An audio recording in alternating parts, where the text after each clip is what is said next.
and this is the eye is the lamp of the body.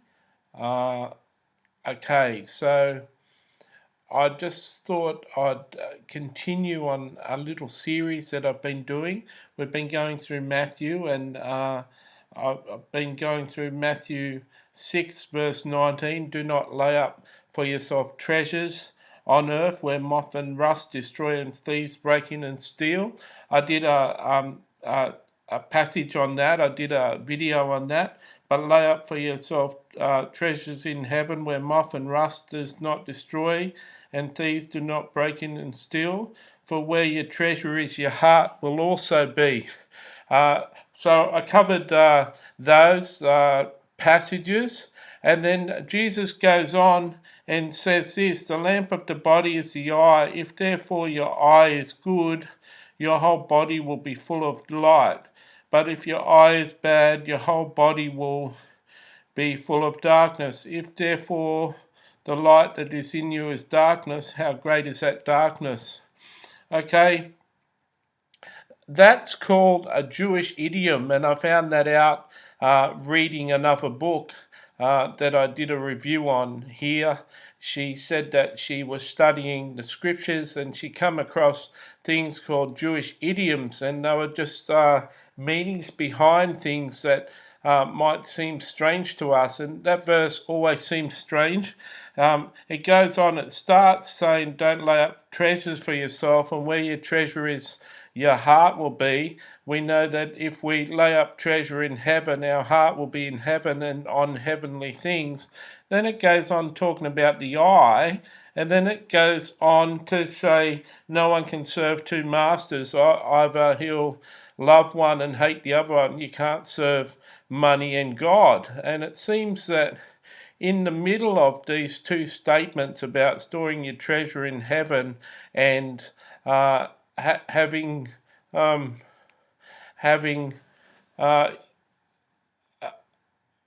God as your master and not money as your master, it seems it talks about something strange, and that's not the case.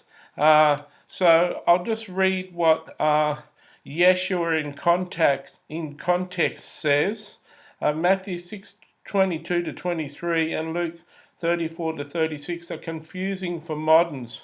We think of the eye as a window letting in light, but ancients could think of an eye another way, as light shining the interior light of the body.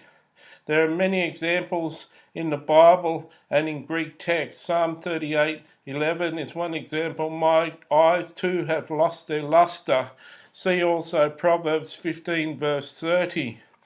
This has nothing to do with scientific or pre-scientific way of looking at vision. It is an observation which moderns also make, that a person's eyes show their inner character.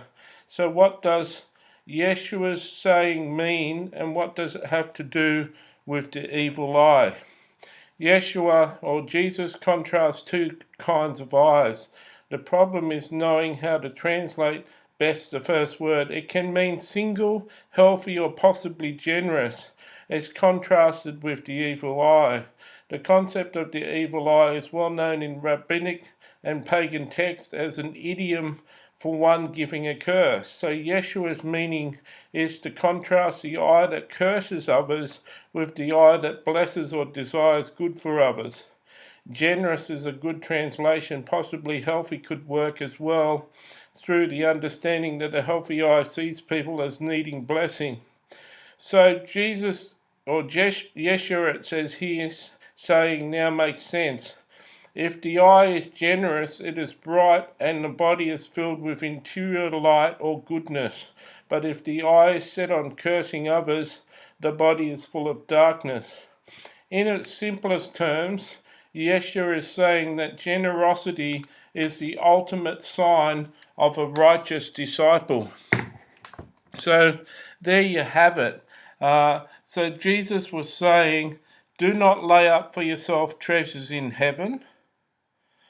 Do not lay up for yourself treasures on earth, I mean to say, but lay up for yourself treasures in heaven. Now, if you've got a generous eye, If you got a generous eye, then your whole body is full of light. But if you've got an eye that's cursing, if you've got an evil eye, then your body is full of darkness. So then he moves on to say you can't serve two masters. You can either serve God or mammon. You can't serve God and money and possessions. It's just not possible. And you only have to see what Christians think of tithing, and when the subject of money comes up, how upset Christians can get. When you shouldn't get upset when the subject of money comes up in a church, because if you didn't love money, well, you'd willingly give to God.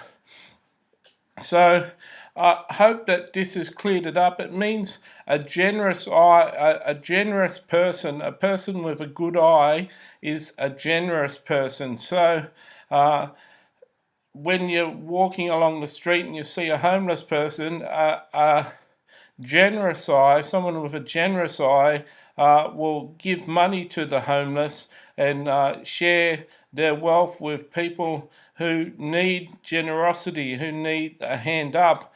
But people with an evil eye will look the other way, just like Jesus shared in the parable of the Good Samaritan. The Good Samaritan caught the man that was beaten up by the side of the road. And today we have people beaten up by the side of the road. They're called homeless people. And we show our love or we show our disdain for those people depending on what we do with our money and what we do when we encounter these people on the sides of our streets. I hope you've been blessed by this. I'm certainly blessed by knowing there's such a thing as an idiom, and that would probably clear up quite a lot of scriptures in the Bible. And I found that especially for myself and especially for you today. And God bless. I look forward to your comments.